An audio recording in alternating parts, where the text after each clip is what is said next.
इमरान खान साहब के साबका राइट हैंड मैन, उनकी जानिब से आज एक बड़ी इंटरेस्टिंग पिटिशन जो है वो फाइल की गई है सुप्रीम कोर्ट ऑफ पाकिस्तान में। पाकिस्तान तहरीक इंसाफ पर पाबंदी लगा दी जाए। इमरान खान साहब को GHQ हमला केस, हसास तंसीबात और मेट्रो स्टेशन जलाने के मुकदमात में भी मुलजिम नामजद कर दिया गया है। इमरान खान साहब के लिए ज्यादा काफी परेशान कुन है वो है तोशा खाना का केस। एक और प्रॉब्लम एरिया इमरान खान साहब के लिए, इसने भी दोबारा सर उठा लिया है। नवाज शरीफ को इश्तिहारी करार देने की कार्रवाई कानून के मुताबिक नहीं है। रिकॉर्ड से पता चलता है कि नवाज शरीफ को सियासी इंतकाम का निशाना बनाया गया। अस्सलाम वालेकुम नाज़रीन, मैं हूं मंसूर अली खान। अपने डिजिटल चैनल के ऊपर आपको खुशामदीद कहूँगा। आज का दिन जो है वो बड़ा ही भरपूर खबरों के साथ जो है वो शुरू हुआ है, और बल्कि शॉकिंग न्यूज़ के साथ मैं ये कहूँगा। तो खबरें काफ़ी ज़्यादा हैं, एंड तक मेरे साथ ही रहिएगा। मैं एक एक करके तमाम खबरों को कवर करने की कोशिश करता हूँ। सबसे पहली जो आज की बड़ी ब्रेकिंग न्यूज़ आई है वो पाकिस्तान तहरीक इंसाफ के हवाले से आई है, और वो ख़बर ये है कि इस्तेकाम पाकिस्तान पार्टी के रहनुमा, और बल्कि मुझे इसको इस तरह नहीं कहना चाहिए, मुझे ये कहना चाहिए कि इमरान खान साहब के साबका right hand man Aun Chaudhry, उनकी जानिब से आज एक बड़ी इंटरेस्टिंग पिटिशन जो है वो फाइल की गई है सुप्रीम कोर्ट ऑफ पाकिस्तान में। और उस पिटिशन के अंदर जो है वो ये कहा गया है कि उन्होंने ज़ाती हैसियत में ज़हन में रखिएगा, ये पिटिशन जो है वो फाइल की है, इस्तेकाम पाकिस्तान पार्टी के प्लेटफॉर्म से नहीं की है। इसमें कहा गया है जी, तहरीक इंसाफ के चेयरमैन ने अदलिया मुखालिफ और नफरत अंगेज़ तकारीर की। तहरीक इंसाफ के चेयरमैन ने ना सिर्फ बुनियादी इंसानी हकूक़ की खिलाफ वर्जी की बल्कि आईन पाकिस्तान की भी खिलाफ वर्जी के मुर्तकिब हुए हैं। तहरीक इंसाफ के चेयरमैन के खिलाफ तमाम सबूत और बयानात भी दरख्वास्त में उन्होंने शामिल किए हैं, और उसमें कहा जी, पिटिशन में रियासत और मुल्की इदारों के खिलाफ सरगर्मियों पर पाकिस्तान तहरीक इंसाफ पर पाबंदी लगा दी जाए। उन्होंने ये इस्तदा की है कि जी उसके ऊपर जो है वो पाबंदी लगा दी जाए।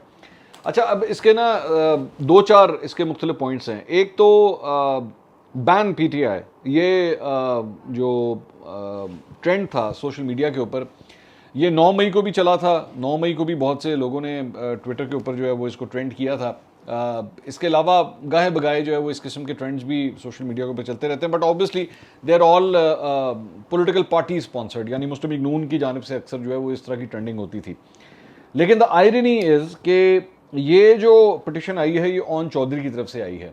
अब ओन चौधरी, मुझे नहीं पता इसका होता क्या है, ज़ाहिर बात है मुश्किल ही है कि ये पिटिशन जो है एंटरटेन होगी। फ़िलहाल आजकल के हालात के अंदर सुप्रीम कोर्ट की जो कंस्ट्रक्शन है बेंचेस की, उसके हवाले से तो मुझे नहीं लगता कि ये ज़्यादा एंटरटेन होगी। लेकिन इससे इसका मतलब, जब इमरान खान साहब ने एक्चुअली ये खबर देखी होगी टीवी के ऊपर, ज़ाहिर बात है वो भी टीवी देखते हैं या सोशल मीडिया देखते हैं, उन्होंने देखी होगी, तो एक दफ़ा मुंह से ज़रूर निकला होगा कि वो जूलियस सीजर का एक बड़ा मशहूर डायलॉग था कि ए तू ब्रूथ, मतलब वो तो उसके अंदर लैटिन में लिखा हुआ था, लेकिन यू टू ब्रूटस, मतलब वो शख्स जिसने इमरान खान साहब के साथ साए के तौर पे काम किया। मैं ओन चौधरी के हवाले से जानता हूँ, मैं बल्कि आपको ये भी कहूँगा कि जितना मैं इन लोगों को जानता हूँ, पाकिस्तान तहरीक इंसाफ के मुख्तलिफ लोगों का, मतलब जिस पोजीशन के ऊपर ओन चौधरी थे ना, उस पोजीशन के ऊपर बाद में शहबाज गिल भी आए, बाद में शिबली फराज भी आए, ये सब लोग उसी पोजीशन पे तकरीबन काम करते रहे जिस पोजीशन पे ओन चौधरी इमरान खान साहब के साथ काम करते रहे। लेकिन जितना लंबा पीरियड ओन चौधरी ने इमरान खान साहब के साथ लगाया है, इतना लंबा पीरियड किसी ने नहीं लगाया। ना शिबली फराज ने लगाया, ना शहबाज गिल तो खैर वैसे ही पाकिस्तान से बाहर चले गए, तो अब उनका कोई लेना देना नहीं है इस मामले में। तो चीफ ऑफ स्टाफ के ओहदे के साथ अब उनका कोई लेना देना नहीं है। तो ओन चौधरी जो है ना, वो इमरान खान साहब के स्ट्रगलिंग डेज के साथी हैं। जब उनका राइज जो है वो शुरू हुआ था, ये तब के उनके साथी हैं।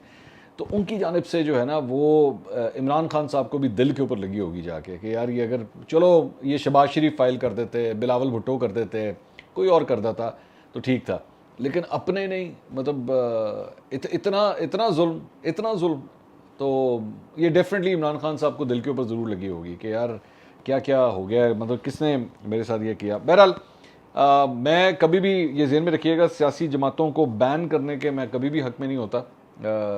उनके मामलात, उनके हालात, उनके लीडर्स के रवैये के ऊपर जो है तनकीद मैं ज़रूर करता हूँ, लेकिन कभी भी सियासी जमातों को बैन करने को मैं सपोर्ट नहीं कर सकता। मुझे ये मोस्ट प्रॉब्ली ये लगता है कि ये पिटिशन जो है ये उड़ जाएगी। आई कुड बी रॉन्ग, मुझे नहीं पता, लेकिन फ़िलहाल मुझे यही लगता है कि ये पिटिशन जो है ज़्यादा, but obviously this is a very big news जो आज की खबर आई है। दूसरी खबर जो इमरान खान साहब के लिए भी एक और बुरी खबर है, और वो भी बड़ी संगीन खबर है।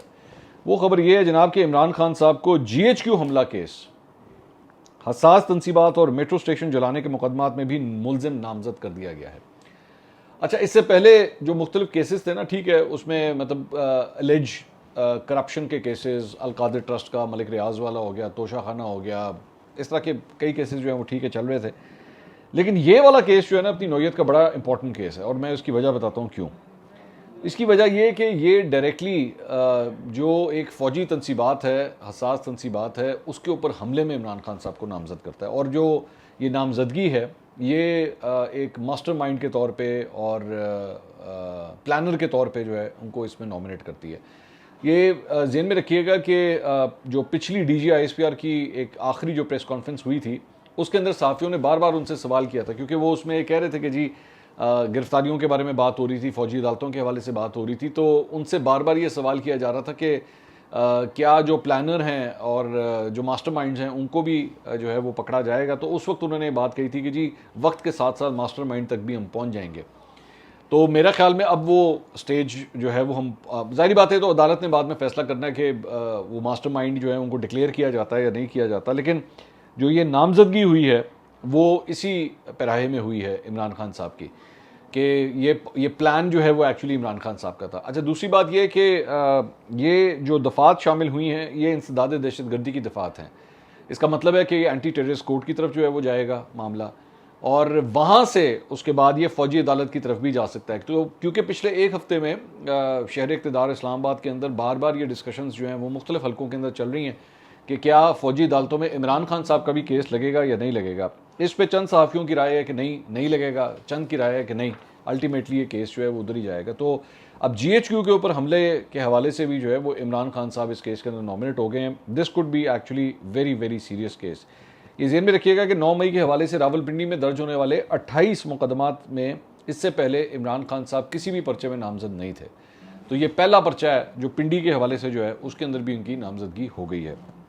इसके अलावा एक और केस जो इमरान खान साहब के लिए ज़्यादा काफ़ी परेशान कुन है वो है तोशा खाना का केस। ये वही तोशा खाना का केस है जिसको लेके पहले इस्लामाबाद हाई कोर्ट के अंदर जो है वो मिठाइयाँ खा ली गई थी कि जनाब इमरान खान साहब के हक़ में ये फ़ैसला आ गया। फ़ैसला बेसिकली वो पूरे केस का नहीं था, मेंटेनेबिलिटी के हवाले से था।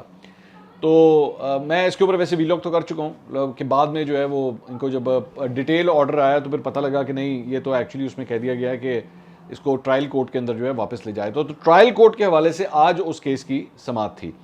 अब उसके अंदर बड़ी इंटरेस्टिंग, ये बेसिकली एडिशनल सेशन जज हैं हुमायूं दिलावर, उनकी अदालत के अंदर इस केस की समाअत थी। पाकिस्तान तहरीक इंसाफ की जानिब से उनके वकील गौहर अली खान वहाँ पे पेश हुए। इलेक्शन कमीशन की जानिब से अमजद परवेज़ साहब जो है इस केस के अंदर वहाँ पे पेश हुए। गौहर अली खान साहब ने, जो इमरान खान साहब के वकील हैं, उन्होंने मौक़िफ़ इख्तियार किया कि जी सेशन अदालत में केस 8 जुलाई के लिए मुकर्रर था।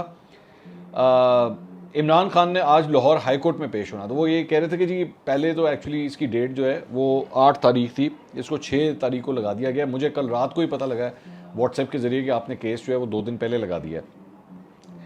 तो अदालत ने आगे से, मतलब जज साहब ने रिमार्क्स किया कि भाई मुझे 1 हफ़्ते के अंदर अंदर इसका फ़ैसला करना है, तो मैं तो इसको जो है वो रोज़ इसकी हेयरिंग करूँगा। इस पर गौहर अली खान साहब ने कहा कि जी 10 जुलाई के बाद की आप हमें कोई डेट दे दें। उन्होंने कहा हमें मालूम नहीं था कि आज ये फिक्स है। जज साहब ने कहा कि जी मैं 7 या 8 जुलाई की तारीख जो है वो मैं दे रहा हूँ, यानी आज क्या तारीख है, 6, यानी कल या परसों की वो कह रहे थे। 10 जुलाई को उन्होंने कहा मैंने फ़ैसला कर देना है, मैंने इसको आगे ज़्यादा नहीं लेके जाना। तो उन्होंने कहा कि इमरान खान साहब ने अगर नहीं आना तो मैं, आप इस तस्ना की दरख्वास्तें दे दें, मैं मंजूर कर लूँगा, आप अपने दलाइल दें। यानी वो जाने नहीं दे रहे थे वकील साहब को, जो है इधर उधर कहीं उन्होंने निकलने नहीं दिया। तो जो उनके वकील थे इमरान खान साहब के, उन्होंने कहा कि जी आप 10 जुलाई की, फिर उन्होंने कहा कि तारीख़ दे दें, हम कोई ताख़ीरी हरबे नहीं इस्तेमाल कर रहे, लेकिन आप 10 जुलाई की डेट दे दें। बहरहाल उसके बाद जो है वो जो इलेक्शन कमीशन के वकील थे उन्होंने दलाइल दिए। उन्होंने कहा कि जी इस्लामाबाद हाई कोर्ट से 1.5 माह का हुक्म इम्तनाअ चेयरमैन PTI ने एंजॉय किया है। 1.5 माह इनको स्टे ऑर्डर मिला रहा। 7 माह पहले भी हम जहाँ पे खड़े थे जब ये केस शुरू हुआ था, आज भी हम वहीं पे खड़े हुए हैं, सिर्फ इस वजह से कि इमरान खान साहब जो हैं वो डिलेइंग टैक्टिक्स जो है वो इस्तेमाल करते हैं और अभी तक जो है वो अदालत के अंदर पेश नहीं हुए। तो उसके बाद जो है वो एक तो इमरान खान साहब की आज की हाजिरी से इस्तिस्ना की दरख्वास्त मंजूर हुई और साथ ही जो है वो उनको कहा गया जी 7 जुलाई तक जो है इसको मुलतवी कर रहे हैं। 7 जुलाई को अब दोबारा केस की समाअत होगी। जहाँ पे डिलेइंग टैक्टिक्स की बात हो रही थी, तो साथ ही इमरान खान साहब की जानिब से एक डिलेइंग टैक्टिक आज इस केस के अंदर भी जो है वो अपना लिया गया, और वो ये था कि तोशाखाना केस को ये जो ट्रायल कोर्ट भेजने का भी मैं आपको बता रहा था, इस्लामाबाद हाई कोर्ट ने जो फैसला दिया था उसको अब इमरान खान साहब ने सुप्रीम कोर्ट में चैलेंज कर दिया कि जी ये वापस क्यों भेजा है, इन्होंने ट्रायल कोर्ट के अंदर क्यों भेजा है। तो इमरान खान साहब ने इस फैसले, इस्लामाबाद हाई कोर्ट के इस फैसले के खिलाफ सुप्रीम कोर्ट में अपील दायर कर दी है, और उन्होंने कहा है कि जी ये जो ट्रायल कोर्ट में फैसला वापस भेजने का जो अनाउंसमेंट है, जो ऑर्डर है, इसे कलअदम करार दिया जाए। तो यहाँ पे भी जो है एक और डिलेइंग टैक्टिक, खैर देखते हैं सुप्रीम कोर्ट से इनको रिलीफ मिलता है या नहीं मिलता है। इससे पहले अलबत्ता ज़हन में रखिएगा कि कोयटा में जो इनके ऊपर केस हुआ है, वकील के कत्ल का जो इल्ज़ाम है, उस सिलसिले में भी इन्होंने वहाँ पे स्टे ऑर्डर लेने की कोशिश की थी। लतीफ़ खोसा साहब इमरान खान साहब की वकालत करते हुए वहाँ पे पेश हुए थे, लेकिन वहाँ पे उनको स्टे नहीं मिला था।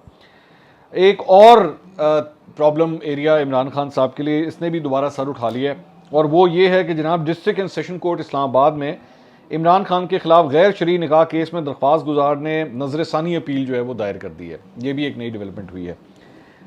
ये बेसिकली 13 जुलाई के लिए इस केस की समाअत मुकर्रर कर दी गई है। दरख्वास्त गुजार हैं जी मोहम्मद हनीफ, उन्होंने सिविल जज नसर मिनल्ला के फैसले के खिलाफ जो है वो नजर सानी अपील जो है वो फाइल कर दी है। इसमें दरख्वास्त में कहा गया है जी बगैर किसी वजह के बुशरा बीबी ने खावर मानिका से अलहदगी इख्तियार करके चेयरमैन पीटीआई से निकाह किया। मुफ्ती सईद ने चेयरमैन पीटीआई और बुशरा बीबी के दौरान इद्दत निकाह का बयान दिया। दौरान इद्दत गैर शरई निकाह के बाद बुशरा बीबी और चेयरमैन पीटीआई बनी गाला में रहे।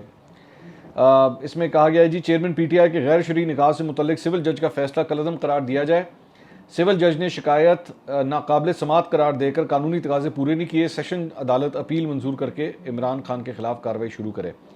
तो अब यहाँ पे भी जो है ये अपील फाइल होगी। सारी बातें अभी कोर्ट की जानिब से फैसला होगा कि ये अपील जो है वो सुनी जाती है या नहीं सुनी जाती। इसके अलावा जहांगीर तरीन साहब के हवाले से एक बड़ी एक अफसोसनाक खबर जो है वो भी आज सुबह आई, बल्कि अभी ये जब खबर आई थी कि ओन चौधरी की जानिब से जो है वो सुप्रीम कोर्ट में पिटिशन फाइल की गई है, उसके थोड़ी देर के बाद ही ये खबर आ गई कि जहांगीर तरीन के भाई आलमगीर तरीन उन्होंने जो है वो ख़ुदकुशी कर ली है। उनके बारे में बताया गया कि पिस्तौल उन्होंने अपने सर के ऊपर रख के जो है वो ख़ुदकुशी की है। आलमगीर तरीन जो है इनके बारे में बताया जाता है ये मारूफ बिजनेसमैन थे। पाकिस्तान सुपर लीग की टीम मुल्तान सुल्तान के ये मालिक भी थे और मैनेजिंग डायरेक्टर भी थे। इनका घर था लाहौर के इलाके गुलबर्ग में, और कल रात को ये जब सोने के लिए गए, अकेले थे, मतलब ये शादीशुदा नहीं थे। इनके बारे में बताया जाता है कि इनकी मंगनी हुई भी थी और अनकरीब इनकी शादी होनी थी। उम्र इनकी काफ़ी थी, मैं 63 साल इनकी उम्र थी, तो इनकी शादी भी अनकरीब होने वाली थी।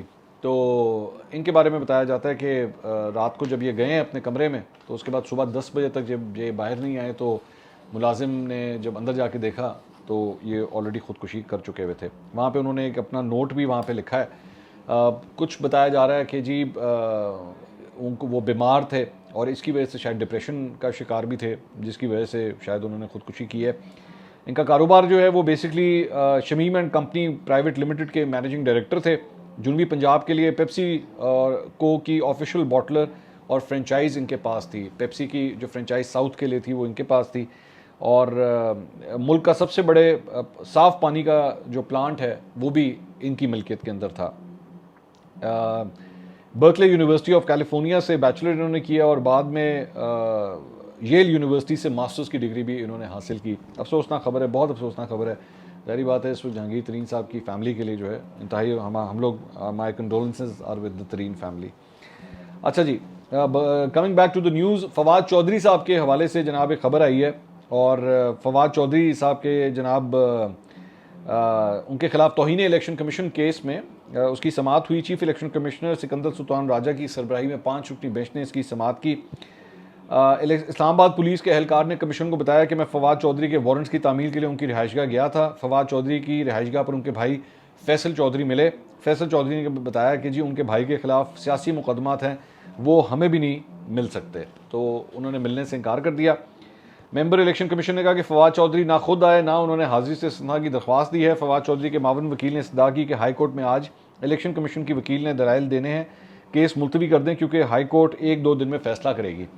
इलेक्शन कमीशन ने फवाद चौधरी के मावन वकील की इस्तदा मुस्तरद कर दी और फवाद चौधरी के नाकाबिल ज़मानत वारंट गिरफ्तारी जो है वो जारी कर दिए। केस की समाअत 20 जुलाई तक जो है मुलतवी कर दी गई। फवाद चौधरी जो है, एक बात ज़हन में रखिएगा, सियासी तौर पर वो ज़ाहिर बात है ऐलान तो वो कर चुके हैं कि पाकिस्तान तहरीक इंसाफ से अब उनका कोई लेना देना नहीं है और वो सियासत से ब्रेक ले रहे हैं। लेकिन उसके बाद ये इस्तेकाम पाकिस्तान पार्टी का जो फंक्शन हुआ था उसके अंदर ये आए थे, बुझे बुझे थे, साइड लाइन हुए हुए थे, अलग होकर बैठे हुए थे, लेकिन शिरकत इन्होंने फिर भी की थी। लेकिन एज सच एक्टिव नज़र नहीं आए हैं, इस्तेकाम पाकिस्तान पार्टी में एक्टिव नज़र नहीं आए हैं। तो मैं ये नहीं कह रहा कि आपस में रिलेटेड है, लेकिन फवाद चौधरी साहब पोलिटिकली अभी तक कहीं पे एक्टिव नज़र नहीं आए हैं। दूसरी जगह पे इस्लामाबाद हाई कोर्ट ने शाह महमूद कुरैशी और असद उमर की अबूरी ज़मानत में तौसीह कर दी है। जनाब थाना तरनोल मुकदमे में शाह महमूद कुरैशी की समाअत इस्लामाबाद हाई कोर्ट के जस्टिस मोहसिन अख्तर कियानी ने की। असद उमर की अबूरी ज़मानत पर समाअत जस्टिस तारिक महमूद जहांगीरी ने की। दो मुख्तलिफ अदालतों में था ये केस, इनके केसेस थे और दोनों केस एक ही बेंच को भेजे जाएँ, स्पेशल प्रोसिक्यूटर ने कहा, जिसके बाद अदालत ने file chief justice Islamabad high court को भिजवा दी और दोनों रहमानों की अबूरी ज़मानत में 13 जुलाई तक की जो है वो तौसीह कर दी गई।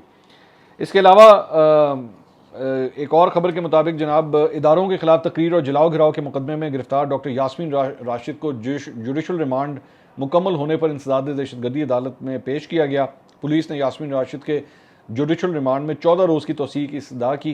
पुलिस की जानिब से मौक़िफ़ इख्तियार किया गया कि मुकदमे का चलान तकमील के आखिरी मराहिल में है, जुडिशल रिमांड में तौसीह की जाए। अदालत ने पुलिस की इस्तदा मंजूर करते हुए आइंदा समाअत पर तफ्तीशी अफसर को मुकदमे का चलान पेश करने का हुक्म दिया और जुडिशल रिमांड में 20 जुलाई तक की तौसीह करके केस जो है वो मुलतवी कर दिया गया।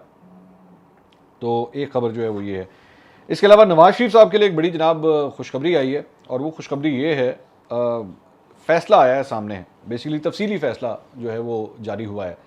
वो है जी, लाहौर की एहतसाब अदालत ने नवाज शरीफ की प्लॉट अलॉटमेंट केस में बरीयत का तफसीली फ़ैसला जो है वो जारी किया है। वो फ़ैसला पढ़ने से ताल्लुक़ रखता है। उसमें कहा गया जी, नवाज शरीफ को इश्तिहारी करार देने की कार्रवाई कानून के मुताबिक नहीं है।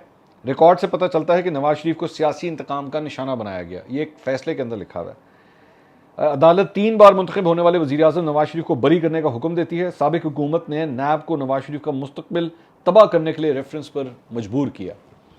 इसमें मजीद कहा गया कि अदालती मावन ने कहा कि मरकज़ी मुल्ज़िमान को जो रिलीफ दिया वही नवाज शरीफ को मिलना चाहिए। मरकज़ी मुल्ज़िम के साथ इश्तिहारी भी इसी सज़ा या रिलीफ का मुस्तहिक होता है। सुप्रीम कोर्ट के फैसले की रोशनी में नवाज शरीफ को भी वही रिलीफ मिलना चाहिए था जो दीगर मुल्ज़िमान को दिया गया। इस तफसीली फैसले के मुताबिक नैब और रेवेन्यू बोर्ड को नवाज शरीफ और उनकी जायदादों में हिस्सादारों की जायदादों को गैर मुंजमद करने का हुक्म देती है। अदालती फैसले की कॉपी चेयरमैन नैब समेत दीगर को अरसाल की जाए। तो ये जनाब मतलब इसके अंदर क्लियर कट जो है वो कहा गया है कि नवाज शरीफ साहब को जो है वो सियासी इंतकाम का निशाना बनाते हुए जो है वो ये सारे केसेस इस तरह बनाए गए हैं। अच्छा जी, इसके अलावा अलीम खान साहब ने कल रात को महर बुखारी साहिबा को इंटरव्यू दिया। ये उनका तीसरा इंटरव्यू था। इससे पहले उन्होंने सलीम साफ़ी, जावेद चौधरी साहब और अब महर बुखारी साहिबा को उन्होंने इंटरव्यू दिया है। इमरान खान साहब की जो रूटीन की बुराइयां थी वो तो उसके अंदर हुई हैं, ज़ाहिर बात है, मैं उसको बार बार डिस्कस करके आपका टाइम नहीं ज़ाया करना चाह रहा, लेकिन 2-4 चीज़ें जो उसके अंदर नई आई हैं उसमें उन्होंने मौजूदा आर्मी चीफ़ के हवाले से भी कुछ बात की है। एक तो उन्होंने कहा, मेरे ख्याल में जनरल फैज़ की भी अपनी लाइन बन गई थी। वो मैडम के ज़रिए इस बात को यकीनी बनाना चाह रहे थे कि अगली बार आर्मी चीफ़ बनेंगे, मैडम यानी बुशरा बीबी। और जो करप्ट 5 का टोला था, जनरल फैज़ उसमें शामिल थे। हो सकता है कि जनरल बाजवा को इन बातों का ना पता हो सकता है जनरल बाजवा भी चाहते हो कि जनरल फैज़ अगले आर्मी चीफ बने। जनरल फैज़ ने इमरान खान को खुश करने के लिए मुझे गिरफ्तार कराया। इमरान खान का ख्याल था कि जो DGISI लगे हैं उनसे जो चाहेंगे कराएंगे। वो जनरल आसिम शायद और मिजाज के थे, उन्होंने वो काम नहीं किया जो इससे पहले जनरल फैज़ बतौर DGC कर रहे थे। और हम इस सारी चीज़ का हिस्सा रहे हैं। पार्टी इसकी बेनिफिशरी रही है और मुलाकातें भी मेरे घर पर होती थी इस्लामाबाद में। इसलिए जब वो जाते थे तो चेयरमैन PTI मेरी या जहांगीर तरीन की कार इस्तेमाल करते थे। तो खान साहब पूरी कौम से तो झूठ बोल सकते हैं, मेरे या तरीन साहब से कैसे बोल सकते हैं? मेरे ड्राइवर गार्ड्स भी बतौर गवाह बता सकते हैं कि वो कहाँ जाते थे वज़ीर आज़म बनने से पहले। जनरल आसिम बतौर DGISI चेयरमैन PTI से बनी गाला में इतवार के रोज़ जाकर मिले। जनरल आसिम मुनीर ने बुशरा बीबी के करप्शन के सबूत सामने रखे। दिखाए गए सबूत दस्तावेजी और ऑडियोज़ दोनों मौजूद हैं। चेयरमैन PTI ने DGISI को कहा कि वो अपनी हदें पार कर रहे हैं। चेयरमैन PTI जनरल आसिम को भी फैज़ हमीद समझ रहे थे। जनरल आसिम ने कहा, आपका मुलाजिम नहीं, मुल्क के लिए काम करता हूँ। और इतवार को ही वो जनरल आसिम यानी फारिग हो गए। जनरल बाजवा ने उनको उस्मान बुज़दार फरागोगी के कारनामे बताए थे। पंजाब करप्शन के ताने बाने चेयरमैन PTI के घर मिलते हैं। चेयरमैन PTI उनकी अहलिया फैज़ हमीद फराह खान, ये पूरा एक गैंग था, यही लोग थे जो तमाम मामला जो है वो चला रहे थे। तो ये अच्छा, एक और उन्होंने कहा है कि एक और बात आगे जाके अलीम खान साहब ने कही, जी हो सकता है कि कल को चौधरी सरवर हमारी पार्टी का हिस्सा हों, ये भी अलीम खान साहब ने दावा किया है। अलबत्ता इसकी मैंने तस्दीक की है, अभी तक ऐसा कोई प्लान चौधरी सरवर का नहीं है कि वो काफ लीग को छोड़ के जो है वो इस्तेकाम पाकिस्तान पार्टी के अंदर चले जाएँ। तो ये जनाब अब तक की अपडेट थी। इंशाल्लाह अगली वीडियो में आपसे दोबारा मुलाकात होगी। अल्लाह हाफ़िज़।